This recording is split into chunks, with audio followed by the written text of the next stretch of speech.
Bien le bonjour à tous et bienvenue sur cette vidéo qui va durer un petit moment puisqu'on a pas mal de factions à passer en revue et j'espère qu'elle vous intéressera et qu'à la fin vous aurez appris pas mal de choses et que vous seriez pas mal éclairé sur le contexte de l'époque de notre cher Old World, à savoir les années 2200.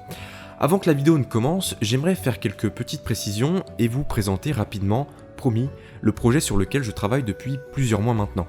Alors voilà, ça fait quelques temps que je fais de l'impression 3D et j'ai décidé de vous proposer sur la boutique de magnifiques figurines pour vos armées de l'Empire pour le moment. Et pourquoi je dis pour le moment? Parce que j'aimerais proposer plein de factions pour vous permettre de créer tout un tas d'armées qui sont disponibles dans l'univers de Warhammer. Alors il y aura de grosses nouveautés dans les semaines et les mois à venir, à savoir des sorties à thème, notamment pour l'Empire, avec peut-être, allez je vous spoil, de quoi faire une armée de Middenheim/Dulric, avec des figurines qui seront compatibles avec la garde teutogène par exemple, un art Ulric, des chevaliers du loup blanc, et peut-être le sosie de Todbringer, et ça c'est qu'une sortie, la plus petite, parmi les 4 à venir pour l'Empire. Et dans le futur, évidemment, il y aura d'autres races. Dans tous les cas, si vous souhaitez débuter ou reprendre votre armée pour l'arrivée de The Old World, sachez que sur la boutique, vous retrouverez votre bonheur, en plus de profiter de plein d'avantages très intéressants, comme des tarifs qui sont dégressifs sur le nombre, par exemple, d'arquebusiers, ou n'importe quelle infanterie finalement. C'est-à-dire que si vous prenez plutôt 20 figurines au lieu de 10, vous bénéficiez de moins 30% sur la quantité, rien que ça. Vraiment, je ne me moque pas du tout de vous. Alors vous allez sans aucun doute trouver de quoi vous ravir, j'en suis persuadé, et en plus vous pourrez bénéficier de 10% de remise supplémentaire dès 50€ d'achat, et ce pourcentage peut monter jusqu'à 20%, et tous les coupons de réduction s'appliquent automatiquement dans votre panier, donc il n'y a pas d'entourloupe, que des actes. Enfin bref, mon objectif c'est de vous faire profiter de figurines de grande qualité pour des prix qui sont ultra intéressants et avec des offres que vous ne trouvez pas ailleurs.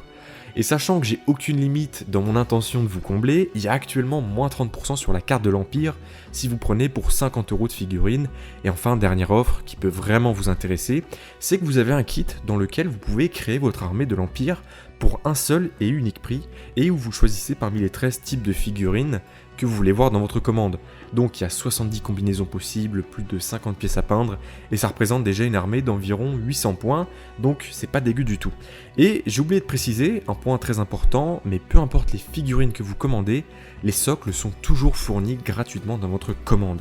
Et bien évidemment, je propose des socles carrés en 25 mm par 25 pour qu'ils soient complètement compatibles avec The Old World. Enfin voilà, j'ai pas cité tous les avantages de commander vos impressions sur le site parce que ça prendrait trop de temps, parce que je vous jure qu'il y a vraiment beaucoup d'avantages, mais j'ai désormais une chaîne YouTube dédiée à la boutique où vous pourrez en apprendre plus sur toutes les super choses qui sont disponibles, donc je vous laisse tous les liens en description, donc n'hésitez pas à faire un petit tour dessus. Voilà, donc ça c'était la parenthèse concernant mon projet et j'espère que ça va vous plaire, mais aussi j'aimerais revenir aussi une petite minute sur ma précédente vidéo concernant le dernier article de The Old World. Alors, beaucoup de personnes m'ont reproché de me plaindre du fait que nous n'aurons que 9 factions au lancement.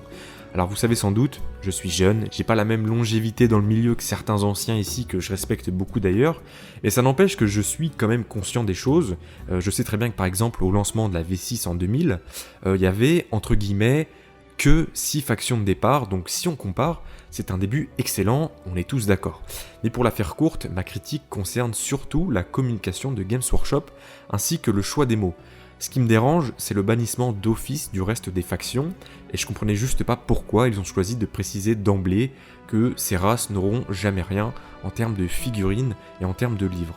Dans l'article, ils ont dit « Certaines factions ne font pas partie du récit que nous racontons dans The Old World, et selon moi, on ne peut pas être plus explicite. Comment peuvent-ils savoir à l'avance qu'ils n'auront jamais besoin de créer quelque chose pour ces factions? Alors, soit effectivement nous n'aurons jamais rien, et au moins ça justifie la déception, excusez-moi, soit ils sont très maladroits dans les mots qu'ils utilisent,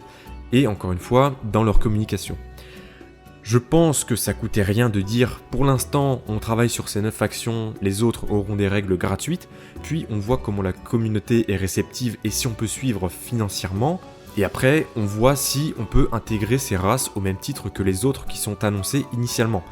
Voilà, il n'y a rien de plus à comprendre, et dans la vidéo je dis bien aussi que s'ils veulent créer quelque chose pour une faction qui n'était censée rien avoir, ils le feront sans aucun doute. Voilà, donc concrètement, la vidéo peut renvoyer d'une certaine manière un certain pessimisme, je vous l'accorde, mais j'ai quand même fait en sorte qu'on garde espoir et j'ai envie quand même qu'on reste tous confiants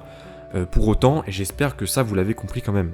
Voilà, c'était la petite parenthèse, mais sachez que j'essaie de faire un maximum attention justement aux mots que j'utilise pour que la ligne que je défends soit le plus intelligible pour tout le monde. Mais en tout cas, merci à tous d'avoir donné votre avis avec bienveillance et avec des arguments qui étaient très intéressants, j'ai grandement apprécié. Dernière petite parenthèse également, mais cette fois c'est en rapport avec la vidéo, ne quittez pas tout de suite, et c'est important de la faire parce que c'est une petite précision qui est importante pour bien comprendre la suite, parce qu'il semblerait, et je l'avais pas compris jusque-là, honte sur moi, que The Old World sera à Age of Sigmar ce que Horus Heresy est à Warhammer 40 000. Et cette phrase-là, c'est pas moi qui l'ai inventée, puisqu'elle a été écrite dans le premier article sur l'annonce du projet de The Old World. Donc, pour ceux qui ne sont pas trop dans le délire de 40 000 comme moi,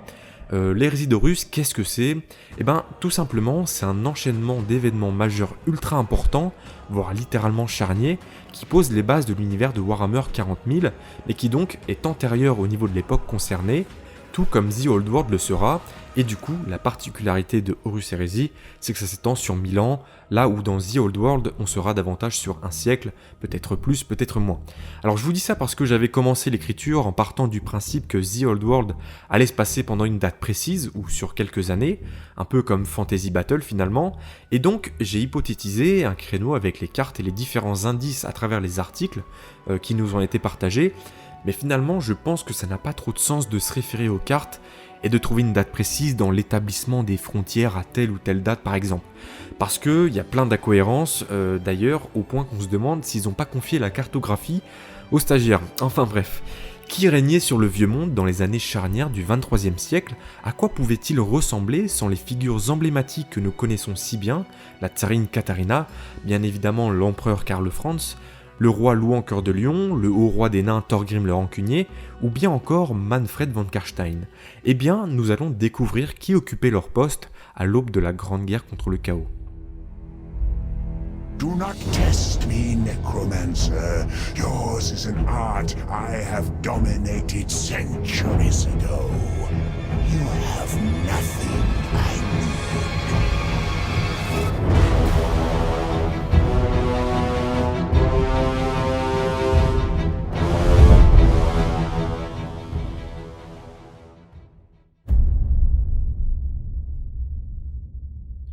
Bretonie, année 2201 du calendrier impérial. À travers les âges, plusieurs croisades ont été menées par les fiers bretoniens, mais aucune ne fut aussi grande que celle déclarée en 2201. Les rois des époques antérieures à cette date menèrent leurs chevaliers aussi loin que dans les déserts profonds à l'est de l'Arabie, au pays des rois des tombes. D'autres ont vu des Bretoniens se battre loin de chez eux, même aussi loin à travers les océans que dans les jungles hostiles de l'Ustrie.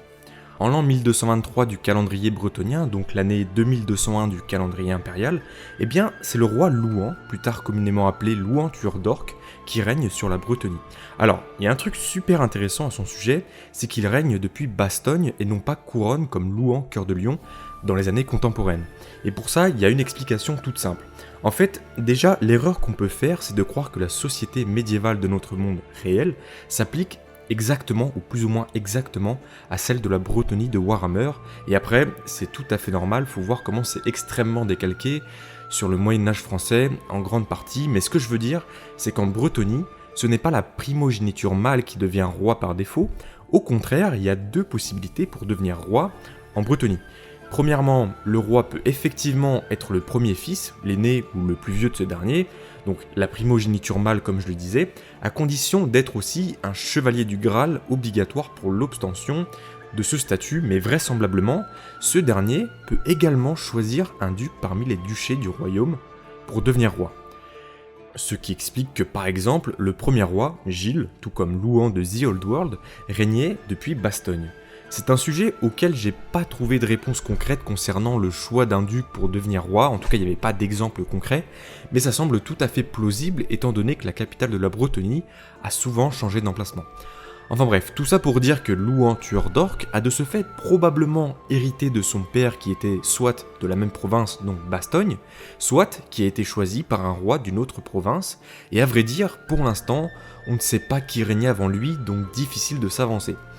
Alors, À ce moment-là, vous le savez peut-être, mais la Bretonie au début du 23e siècle subit de plein fouet les invasions des Pauvertes en direction des montagnes des Sœurs Pâles, le point le plus septentrional des montagnes grises pour être précis. Et marre de cette situation, on sait qu'en 2201, Louan déclare une guerre sainte qui avait pour objectif de nettoyer la Bretonie de toute présence orque. Bien qu'une telle mission n'ait jamais été réaliste, l'ardeur des chevaliers bretoniens fut telle que, attention spoiler, les frontières des duchés à la fin de cette guerre finirent même par s'élargir sérieusement pour inclure de nombreux massifs montagneux qui étaient jusque-là le territoire des Pauvertes.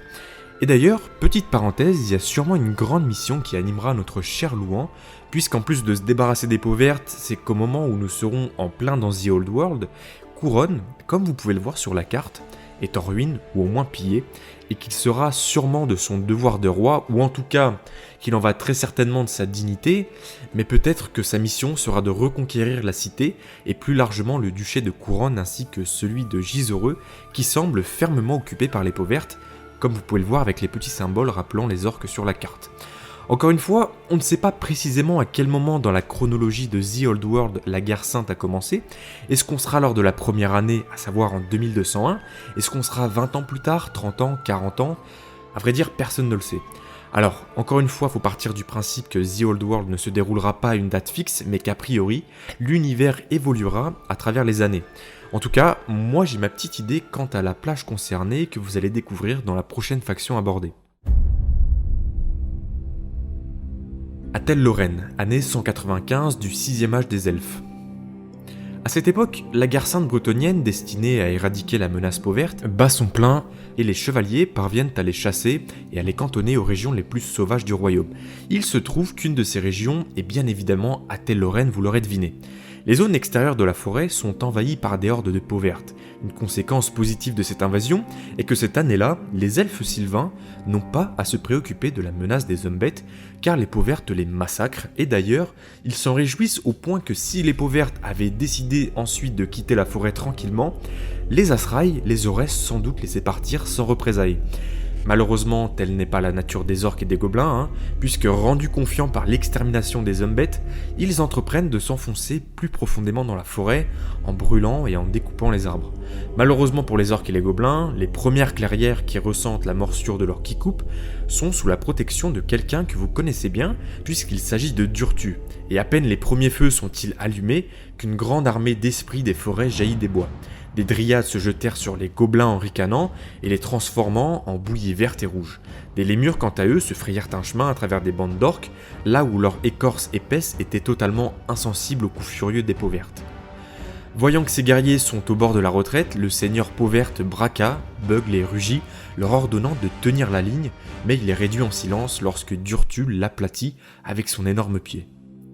Peu de temps après, l'homme arbre vénérable se met en devoir de soigner ses clairières chéries en utilisant l'engrais fertile fourni par les piles de cadavres des Pauvertes. Voilà, donc ça c'est ce qui s'est passé en 2202, c'était une petite introduction à l'Athel-Lorraine au début du 23e siècle et de son contexte.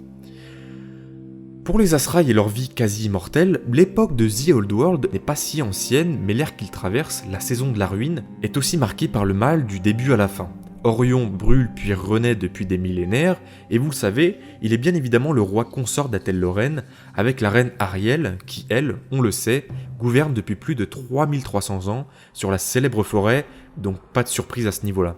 Ce que je veux dire, c'est qu'il n'y a pas de suspense particulier concernant les elfes sylvains de cette époque, mais on connaît également quelques personnalités qui méritent leur mention pour ce 23e siècle. Comment ne pas mentionner Morgur, même s'il n'est pas un Azraï, véritable fléau de la race des elfes sylvains. Depuis 3000 ans, Cyanater, comme les elfes l'appellent, terrorise les forêts du Vieux Monde. Et devinez quoi ? En 2232, donc plus ou moins pile poil pendant la période concernée, le fameux enfant de l'ombre comme on l'appelle, fait surface dans la forêt d'Ardennes, en plein cœur de la Bretonie. Et là, j'ai une théorie, c'est celle que je vous ai parlé dans la précédente vidéo que je voulais garder pour celle-ci. Alors je vais lâcher mon petit call, vous me dites ce que vous en pensez en commentaire. En gros, si vous regardez bien la carte de la Bretonie donnée dans The Old World, on a un petit élément très intéressant à relever. Il y a le logo des elfes sylvains dans cette forêt d'Ardennes, là où on trouve le fameux Morgur. Et pour moi, il y a tout son sens là-dedans. On sait qu'à partir de 2232, donc, Alaroth, de base un sire du royaume de Talcin et Nayet la prophétesse, un autre personnage important de la période, mène de nombreuses bandes de guerriers à la chasse afin de traquer Morgur et ses hardes dans la pénombre de la forêt. Là-bas, dans le lore, ils tuèrent nombre d'hommes bêtes isolés à coups de flèches et de lances. Finalement, on sait qu'ils réussirent à mettre en déroute la horde et acculèrent même Morgur, qui finit finalement par s'échapper, et pour la faire courte, Alaroth, Nayet et leur contingent tombèrent finalement dans une embuscade, les contraignant à s'échapper de la forêt, et ce n'est qu'en 2247, soit 15 ans plus tard, qu'Alaroth, sous le soutien d'Orion, parvient à mener une chasse dans la forêt d'Ardennes afin de tuer définitivement Cyanater. Et pour résumer, Alaroth parvient effectivement à tuer l'horrible créature.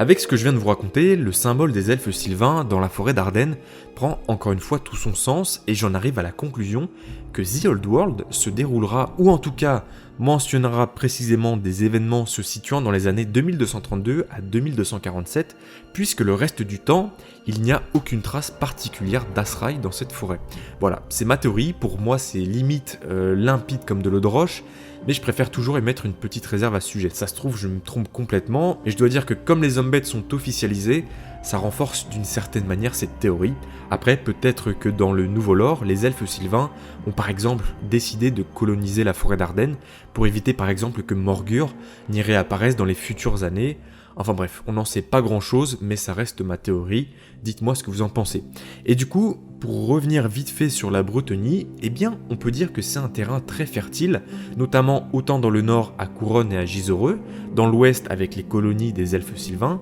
et dans le sud et l'est avec les hommes bêtes et les elfes sylvains. Alors pour le reste de la vidéo, on risquerait plusieurs fois de partir du postulat que The Old World, ou en tout cas une période mise en lumière, se déroulera dans ces années-là. Alors, désolé, j'ai pas de date importante pour faire ma petite intro de chaque faction. Pour être tout à fait honnête, il n'y a pas trop d'événements majeurs décrits dans Warhammer Fantasy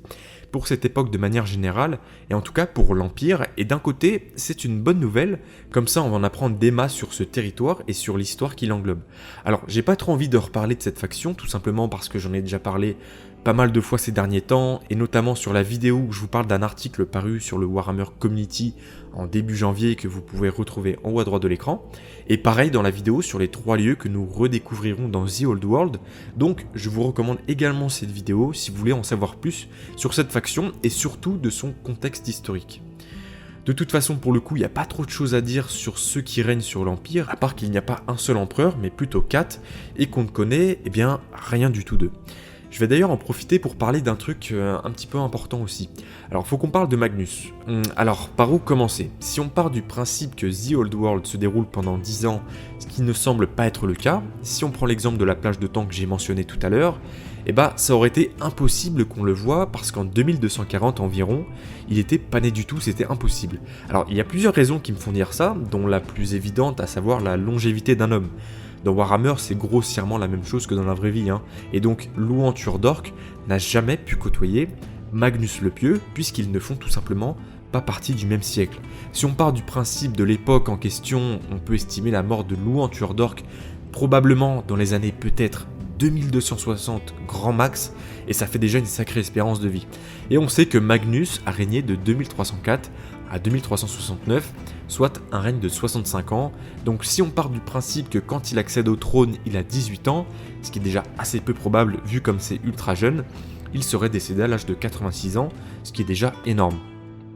Alors je suis vraiment désolé, on dirait que je suis en train de corriger un problème de maths,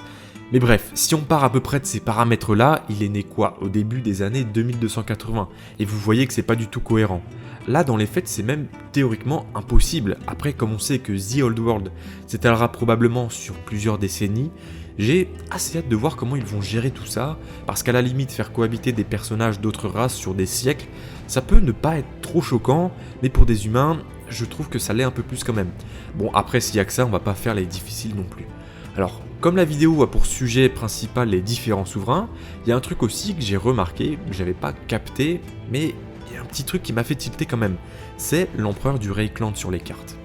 Dans le lore, pour la plage concernée, cette fois en 2232, la même année que Morgur est découvert dans la forêt d'Ardennes, eh bien, théoriquement, c'est un certain Eberhard le Juste qui est nommé empereur Auricland, et ce jusqu'en 2260, donc on couvre quand même un tiers du siècle, et c'est là qu'on voit que la carte mélange à son sein plusieurs souverains d'époques différentes. Là sur notre map, c'est un certain Wilhelm III, et je vous disais, ils sortent tous de nulle part, puisqu'on n'en connaît aucun, et il est probablement empereur soit au début du 23e siècle, soit vers la milieu fin, ou alors ils ont réécrit l'histoire. Mais bon, le truc qui m'a fait le plus tilter cependant, c'est que dans le lore, Wilhelm III, dit Wilhelm le Sage, si on part du principe qu'il faut voir un 3, eh bien lui, on le connaît dans le lore actuel, et vous ne devinerez jamais qui c'est.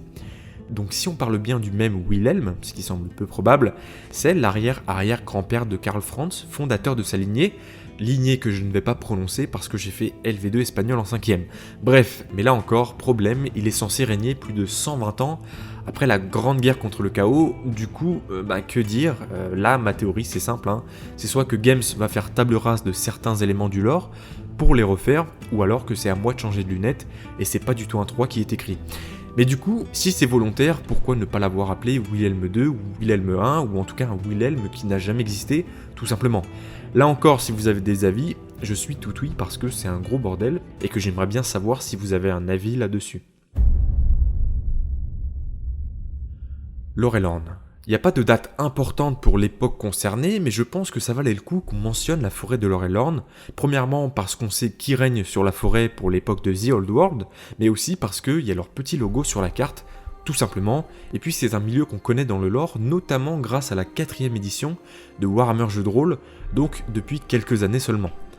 Alors, la forêt de Lorelorn, qu'est-ce que c'est pour ceux qui savent pas ? Eh ben, c'est une monarchie indépendante depuis la guerre de la Barbe, soit 1500 ans avant l'événement de Sigmar, lorsque le roi Phénix d'Ultuan a ordonné l'abandon des colonies du Vieux Monde. Avant le couronnement de la première reine, la colonie était gouvernée par un haut conseil et gouvernée par le roi Phénix lui-même. Après que Tor Litanel, la capitale de la forêt de Lorelorn, ait fait sécession avec Ultuan, eh bien aujourd'hui c'est la reine Maricite qui gouverne sur ce, entre guillemets, nouveau royaume. Elle est l'arrière-arrière-petite-fille d'Aenarion lui-même, le premier roi phénix d'Ultuan, et sûrement le personnage historique le plus connu des elfes, donc c'est pas n'importe qui. Alors, si on fait un peu de généalogie, parce que j'adore ça IRL, elle descend du fils aîné d'Aenarion, donc Morélion, dont Maruviel, la fille de ce dernier, est sa grand-mère. Alors, désolé, c'est un petit peu compliqué à saisir, donc je vais la refaire, mais dans le sens inverse. Maricite est la petite fille de Maruviel, elle-même fille de Morélion, lui-même fils aîné d'Aenarion. Voilà, je pense que c'est plus clair. Mais du coup, pour parler un petit peu de Lorelorn, les Éonir, les elfes qui habitent cette forêt, sont une branche elfique à part entière, en tout cas selon les points de vue, puisqu'ils représentent vraisemblablement une 4ème branche, si on considère qu'on ne compte pas les elfes des mers, mais ça c'est un autre débat. En gros, les Éonir sont un mélange parfait entre elfes sylvains et aux elfes d'un point de vue culturel, et on considère même leur gouvernement comme le plus démocratique des royaumes elfes, rien que ça. Mais pour faire une petite parenthèse de la place du royaume de Lorelorn dans l'Empire, ce qui peut être sympa à savoir, il faut retenir quelques points. Tout d'abord, bien que la forêt soit revendiquée à la fois par le Middenland et par le Nordland, les elfes ont toujours mis ces deux provinces au défi d'imposer leur domination. Les terres se trouvent effectivement dans les limites de l'Empire, mais les elfes ne reconnaissent pas l'empereur comme leur souverain et ne se considèrent pas comme des citoyens impériaux, à la différence des elflins qui par exemple ont leur propre province, ou les nains qui vivent dans ces villes, ou de certains elfes encore qui vivent dans les quartiers des grandes cités. C'est au moins ce que leur fierté conduise les Éonir à penser, mais derrière leur manière hautaine et leur désinvolture, les elfes de la Lorelorn savent bien qu'ils vivent dans l'Empire, et que c'est avec l'Empire qu'ils doivent traiter, quoi qu'il arrive, et même qu'ils évitent malgré tout autant qu'ils le peuvent d'indisposer leurs voisins impériaux.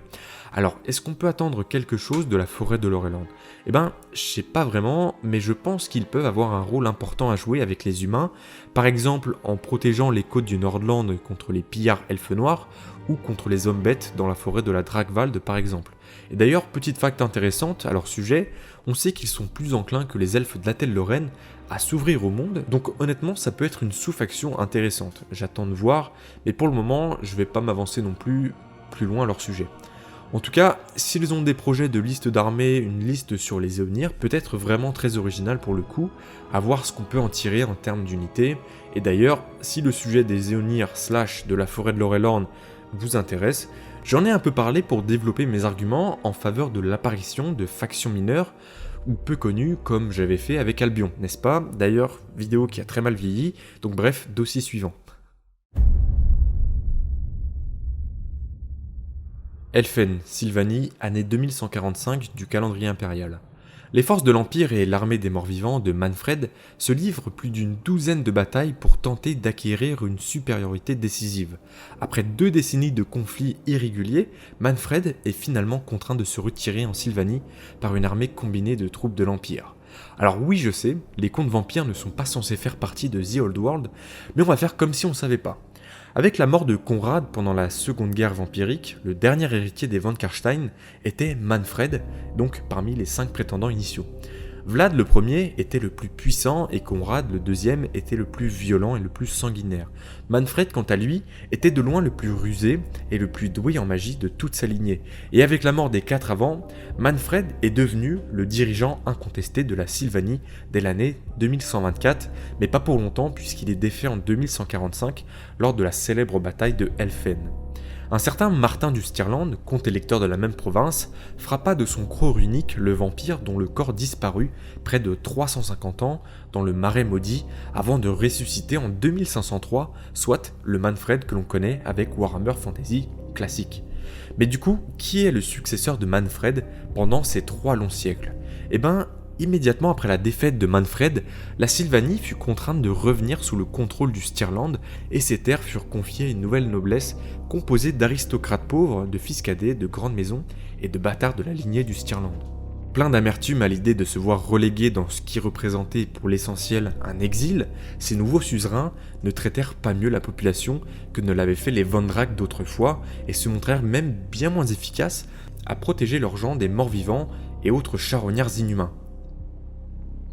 Sans les vampires pour empêcher ces mangeurs d'hommes de s'attaquer à leur peuple et à les orienter vers des cibles situées hors de la province, les attaques de ghouls se firent de plus en plus fréquentes contre les villages, mais ne croyez pas que la région nouvellement acquise par le Stirland n'a pas attiré les convoitises d'autres personnages atteints de la non-vie. Et alors, il y a un vampire qui ambitionne particulièrement la Sylvanie même, je pense que vous ne le connaissez pas, mais sachez que j'ai fait pas mal de recherches avant de trouver le prétendant parfait. Donc là, je m'adresse en tant que Skaven à mes vampires qui me suivent, sachez qu'on est ensemble, d'accord, et qu'il faut rien qu'on lâche. Et ce que je vais vous raconter après, c'est un petit peu, d'une certaine manière, pour vous mettre l'eau à la bouche et que vous ne lâchez rien auprès de Games Workshop. Parce que c'est important et que si vous voulez leur envoyer des lettres leur suggérant des idées de seigneurs contre vampires, voilà, moi je vous donne l'idée, vous en faites ce que vous voulez avec.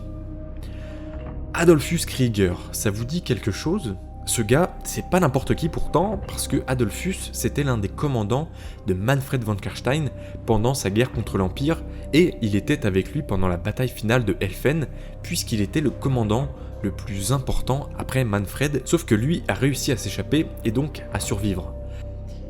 Adolphus Krieger est un puissant seigneur vampire qui appartient à 2 dynasties en même temps, à savoir les von Karstein et les Lamian, sans parler qu'il était en plus de ça chevalier de sang, du coup il était engagé d'une certaine manière pour une 3e dynastie, à savoir les dragons de sang, donc vraiment le seigneur ultime qui ferait plaisir à une grande partie des pro-vampires. Bon, alors déjà, le mec est balèze, a un très haut rang chez les vampires, mais croyez-moi, c'est pas juste un random, le gars a en plus d'immenses ambitions.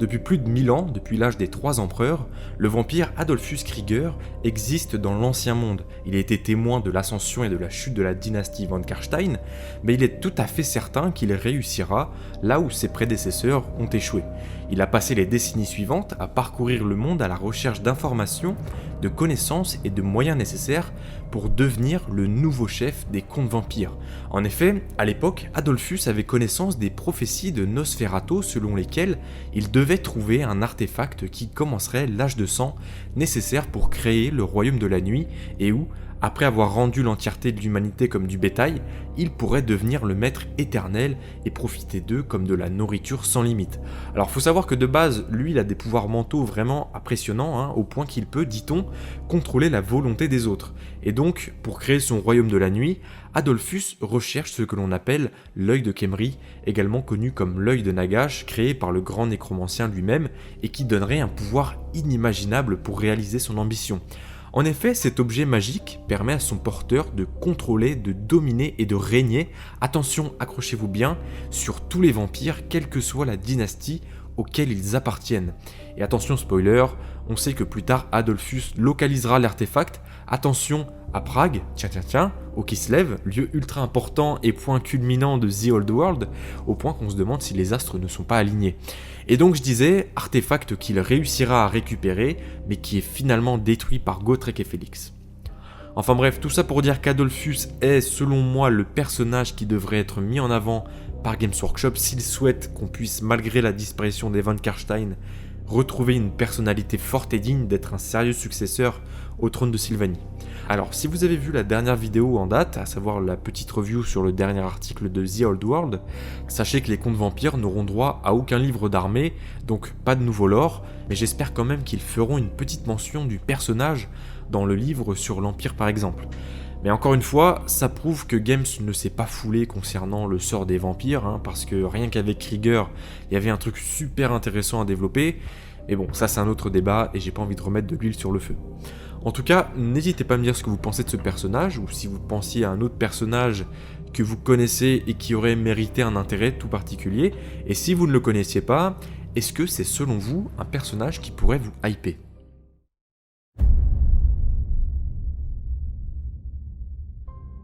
Karaz-Ankor, chute noire sud de Drasvan, année 6728 du calendrier des nains.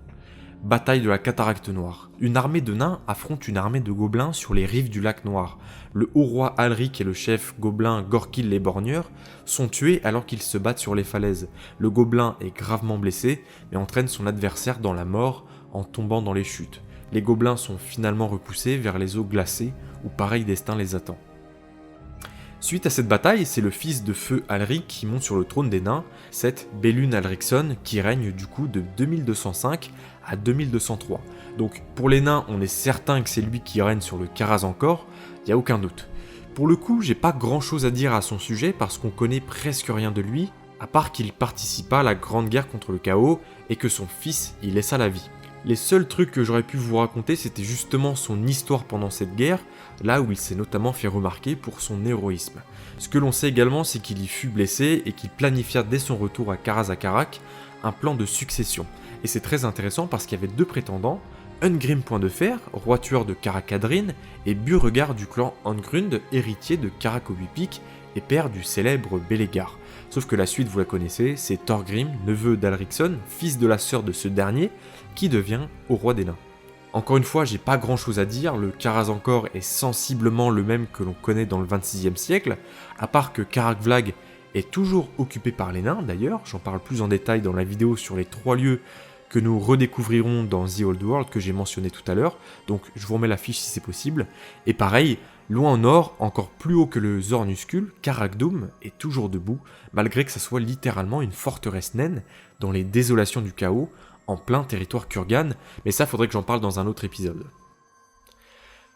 Également, on peut mentionner que les nains norses sont toujours isolés et n'ont toujours pas renoué avec leurs vieux cousins, comme ils l'ont fait grâce à Thorgrim plus tard. Enfin voilà, c'est à peu près tout ce que je peux dire à propos des nains et du Karaz-Ankor, parce que pendant le 23e siècle, il se passe pas grand chose, il n'y a pas spécialement de théorie à développer, mais j'ai quand même hâte de découvrir Alricsson et ce qu'il a pu faire depuis le début de son règne, et c'est aussi cool parce que ça confirme un autre personnage qui pourrait être intéressant, et je parle bien de Beauregard, qui pourrait avoir une histoire un peu similaire à celle de son fils, à celle de Bélégar.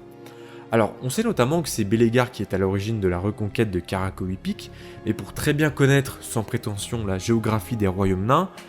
bon, il y a finalement une petite théorie que je peux émettre sans me baser sur quoi que ce soit de solide, mais si on regarde les cartes, il y a un symbole nain à Karak-Obypik, et on parle probablement de Beauregard, parce qu'on sait qu'entre lui et son fils Bélégar qui a réussi à s'installer assez solidement dans la forteresse en 2473, la forteresse était abandonnée, et on ne sait pas vraiment si ce Beauregard avait réussi lui aussi à s'établir dans les 8 pics. Donc ça peut être un personnage intéressant à mettre en avant, d'autant plus que si on regarde bien la carte, il y a toujours du pot verte à côté, donc on risque pas d'être si dépaysé à ce niveau-là, à part évidemment des antagonistes différents de ceux que l'on connaît au 26e siècle. Et d'ailleurs, si on regarde bien, le coin risque d'être un petit théâtre de guerre lui aussi tout à fait intéressant, puisqu'il y a des hommes bêtes par là-bas, et si on regarde un petit peu mieux, il y a un symbole qui est encore plus grand que l'autre, donc peut-être qu'il y a une pierre des Hardes importante. Est-ce que c'est Malagor qui est dans le coin ? Je sais pas, mais pour le coup, wait and see, ce coin m'intéresse, je sais pas pour vous.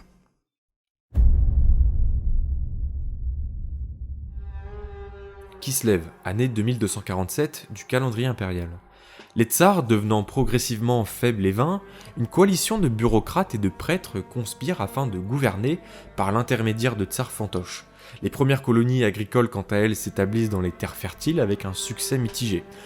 Enfin voilà, c'est à peu près tout ce qu'on sait du Kislev qui précède la Grande Guerre contre le chaos, puisqu'à vrai dire, l'histoire de Kislev est assez pauvre, et généralement, on connaît assez peu de choses sur ce qui succède sa fondation en 1525, donc de cette date jusqu'en 2301, l'année du commencement de la Grande Guerre, la chronologie est quasi vide. On a quelques mentions du règne d'Igor le Terrible en 2100 notamment, et à l'aube du XXIe siècle, on sait que c'est un certain Alexis Romanov qui règne sur le Kislev. Et d'ailleurs, petite parenthèse, ça prouve certainement que la map n'est pas figée sur une date précise, parce qu'il y a une chose qui est certaine, et on peut partir du même principe qu'avec Magnus le Pieux, le tsar n'a jamais pu cohabiter avec Louan Turdork, à moins que sur la carte on ne parle pas d'Alexis Romanov, mais d'un autre Romanov, comme son père ou son grand-père. Mais encore une fois, c'est assez flou, donc on va pas s'avancer plus loin.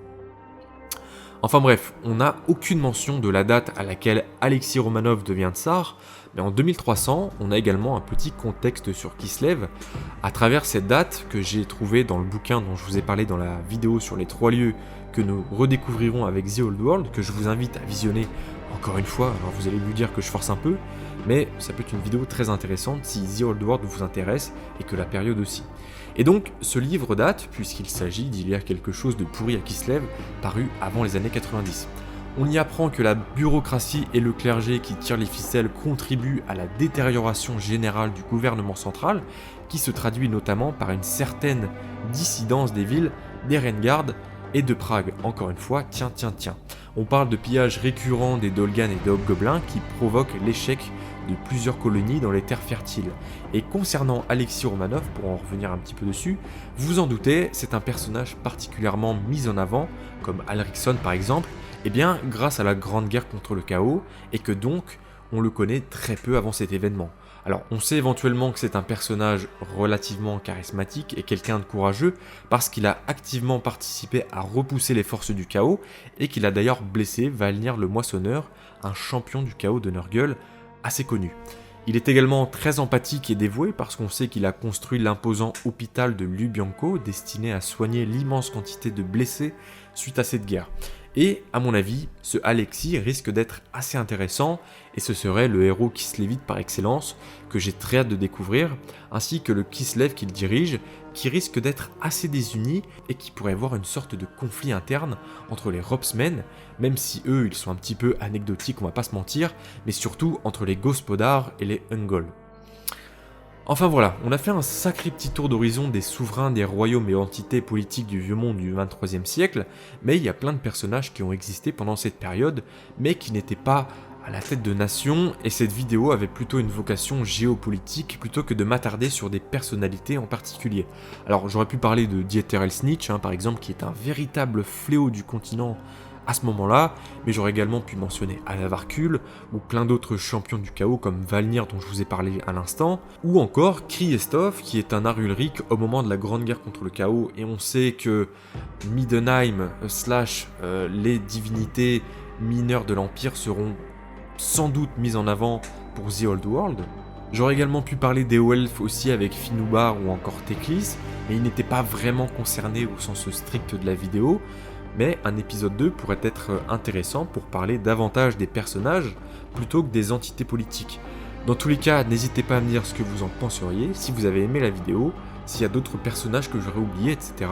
Et surtout, n'oubliez pas d'aller faire un petit tour sur la boutique si la figurine vous intéresse ou si vous souhaiteriez profiter à la fois de figurines et d'une carte à moins 30% sur l'Empire. Sur ce, je vous dis à la prochaine et salut!